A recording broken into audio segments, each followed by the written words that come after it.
မင်္ဂလာပါခင်ဗျာကျွန်တော်ကတော့ရန်ကုန်တိုင်းဒေသကြီးဒုနေခရိုင်ဒုနေမြို့နယ်အမှတ်1အခြေခံပညာတန်းကျောင်းမှာဖွင့်လှစ်နေတဲ့ပညာရေးနဲ့တင်ပြနည်းပညာတင်မြင့်ဆောင်2025သင်တန်းမှာတက်ရောက်သင်ကြားနေတဲ့အခန်းကမှလက်ထောက်မူလာတန်းပြဦးသွင်တူအောင်ပဲဖြစ်ပါတယ်ခင်ဗျာကျွန်တော်ဒီနေ့တင်ပြပေးချင်တဲ့အကြောင်းအရာကတော့ Grade 6ထွေထွေသိပ္ပံစာအုပ်ထဲမှာအခန်း7နေဖွဲ့စည်းကြောင်းပဲဖြစ်ပါတယ်ခင်ဗျာဒီအခန်းထဲမှာတော့နေဖွဲ့စည်းထဲမှာရှိတဲ့နေဂျိုကြီးရှစ်လုံးအရန်ဂျိုလာများဂျိုသိမ်ဂျိုမွားများဥက္ကပြန်များနဲ့ခြေတကုံများအကြောင်းတို့ပါဝင်ကြပါတယ်နေဖွဲ့စည်းထဲမှာဆိုရင်အဓိကအဖြစ်နေဂျိုကြီးရှစ်လုံးအရန်ဂျိုလာများဂျိုသိမ်ဂျိုမွားများဥက္ကပြန်များနဲ့ခြေတကုံများပါဝင်ကြပါတယ်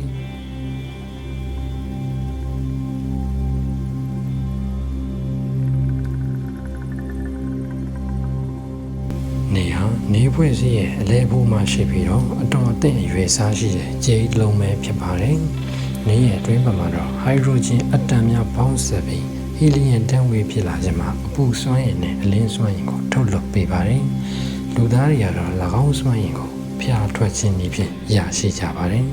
။ဂျူရီဟာနေကိုပို့ပြုတ်ပြီးတော့အရွယ်စားအမျိုးမျိုးဖြင့်အကွာဝေးအမျိုးမျိုးမှာလှည့်ပတ်နေကြပါတယ်။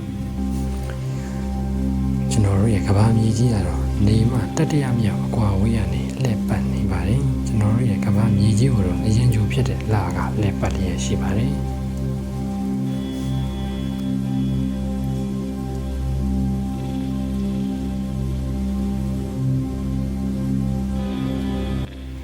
ညကကောင်းကင်မောကြည့်ရင်တော့မိတ်တုံနဲ့ခြေများကိုတွေ့မြင်မှာဖြစ်ပါတယ်ဂျူရီယာနေမှလာတဲ့အလင်းကိုပြန်လေထုတ်ပေးတာကြောင့်အမြင့်ထိန်လင်းနေပါတယ်ကျွန်တော်တို့မြင်တွေ့နေရတဲ့နေရတယ်တကယ်တမ်းကျတော့ကြဲကြီးတစ်လုံးလေးဖြစ်ပါတယ်ကြဲရီဟာတစ်ခုနဲ့တစ်ခုကီလိုမီတာဂရေတန်းပေါင်းများစွာဝေးကွာကြပါတယ်ကြဲကြီးအတွက်များဆိုရင်လည်းဂတိများစွာရှိပါတယ်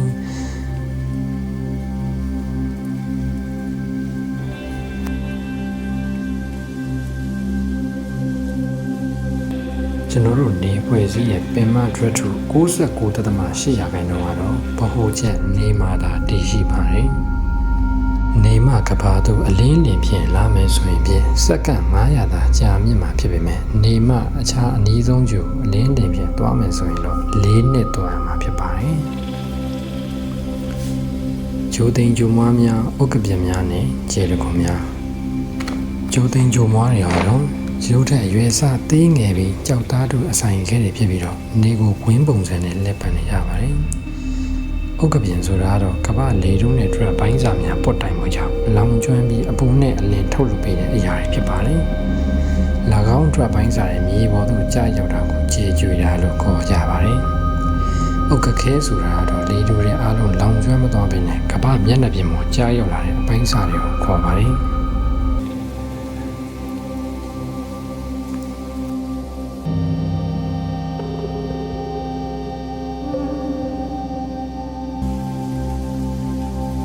ကျေတကုံဆိုတာတော့မြင်းရခဲပြီးအေးဆက်နေတဲ့အလင်းမဲ့ထရက်ထူတစ်ခုပဲဖြစ်ပါတယ်။သူ့ရဲ့ကိုယ်ပိုင်ဘေးဥပုံလမ်းကြောင်းနဲ့လေကိုလက်ပတ်ပြီးနေနဲ့နီးကပ်လာမှသာအလင်းရောင်ထွက်လာတာဖြစ်ပါတယ်။ရန်ကျိုးလာများအရန်ကျိုးရနေဖွဲ့စည်းရာကျိုးများကိုလက်ပတ်နေကြပါတယ်။ဒီထဲမှာကျွန်တော်တို့အားလုံးသိတဲ့လဟာကျွန်တော်တို့ရဲ့ကမ္ဘာမြေကြီးကိုလက်ပတ်နေပါတယ်။ကျွန်တော်တို့ရဲ့လကိုကမ္ဘာပေါ်မှာမြင်ရခြင်းဟာနေရောင်ကြီးကိုလမျက်နှာပြင်မှာအလင်းပြန်ခြင်းကြောင့်ဖြစ်ပါတယ်။လဟာကပ္ပါနဲ့နီးကပ်လျက်ရှိပြီးတော့နေရတော့ကပ္ပါနဲ့ကွာဝေးတာကြောင့်ကပ္ပါမှကြည့်ရင်တော့လနဲ့နေဟာရွေစားတူတယ်လို့ကျွန်တော်တို့ထင်ရခြင်းဖြစ်ပါတယ်။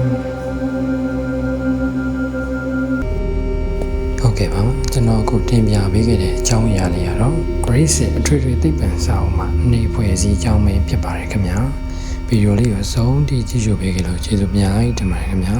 ဒီပလိုမာတင်နမှာသင်ကြားပြသပေးနေတဲ့နည်းပြဆရာမများကြီးကျက်ဆောင်ရွက်ပေးကြတဲ့ဆရာမများနဲ့သင်တန်းကိုမအားမလတ်ကြားရအချိန်ပြည့်တက်ရောက်နေကြတဲ့သင်တန်းသားဆရာမများအားလုံးစိတ်ချမ်းသာခြင်းကိုယ်ကြီးချမ်းသာခြင်းနဲ့ပြည့်စုံကြပါလေလို့ဆုတောင်းရင်းနဲ့ဒီဗီဒီယိုလေးကိုဒီမှာလည်းအဆုံးသတ်ပါရစေခင်ဗျာအားလုံးပဲကျေးဇူးတင်ပါတယ်ခင်ဗျာ